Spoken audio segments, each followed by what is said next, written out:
Wave's AudioTrack is a plugin that combines a 4-band EQ with a compressor and a gate. It is an extremely efficient and great sounding plugin that you can apply with multiple instances depending upon your system due to its lean DSP appetite.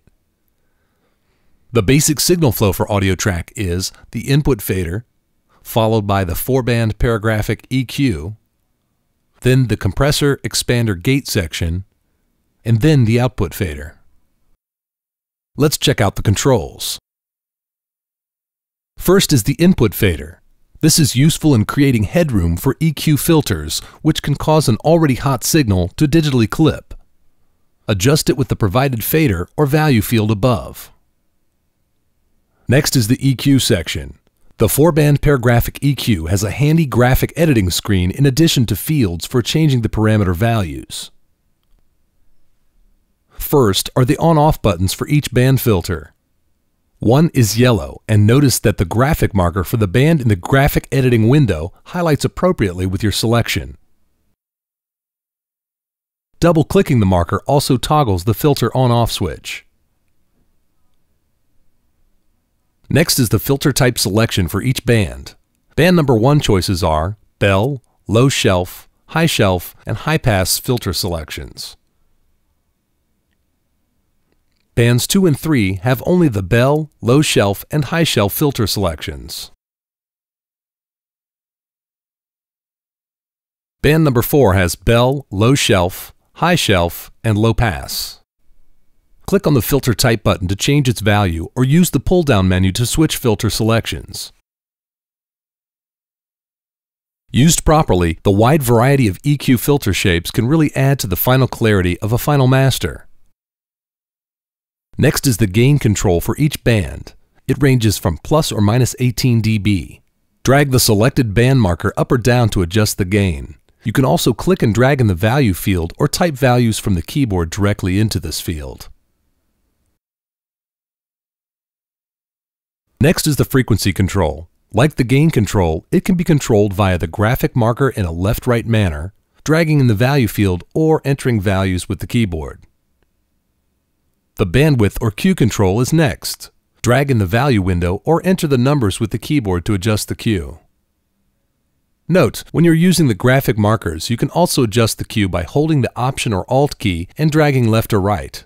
This is really handy since with this simple modifier, we can control gain, frequency, and Q with the graphic interface. This makes sweeping to find problematic audio an easier task. You can hold Shift to select multiple bands or parameters to adjust them at the same time. It's easier just to click and drag around the particular controls that you want to group. Then, when you adjust one of them, the others will be altered in the same aspect. Next is the compressor expander section. The threshold control can be controlled by the marker next to the threshold meter or by clicking and dragging in the value field. You can also enter the value in the field via the keyboard. It controls at which level the compression or expansion begins. The ratio control displays either compression ratios of 1 to 40 or expansion ratio of 0.5 to 1. Click and drag in the field to change the ratio.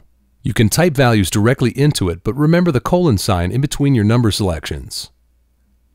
This adjusts the amount of gain, increase, or reduction. The attack control determines how long it takes for the compression or expansion to begin once the threshold has been crossed. Slower attacks preserve transients, and faster attack times serve as better peak control. The release value adjusts the amount of time it takes for the signal to return to its original level previous to the compression or expansion effect. The gate section. The threshold sets the level that the gate engages upon the track to silence any signal below that level. You can adjust this with the blue triangle marker next to the threshold energy meter. You can also click and drag up or down in the value field to change the threshold for the gate. The floor sets the level of maximum attenuation of the gate. In other words, how far will the gate turn down the signal? This can be set to infinity, but sometimes this produces unnatural clicks and pop sounds while trying to eliminate background noise. Loosen up on the floor setting to retain some of the natural sound of the track if you are experiencing pops or other artifacts. The attack time sets the opening time for the gate after the signal passes the threshold. The release time sets the time it takes for the gate to fully engage.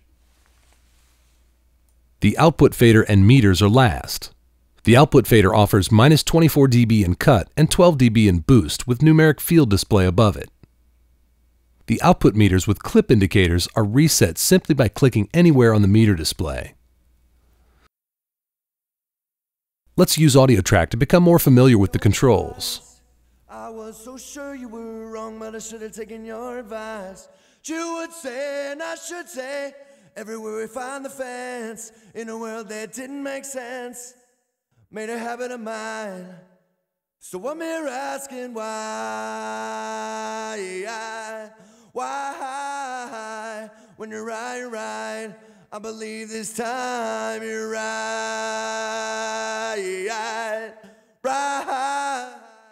when you're right, I believe this time success will cause some stress, living life in the city of sex, a fine line between, you would say and I should say, everywhere I find the wild you want, every what I wonder why you don't, made a habit of mine.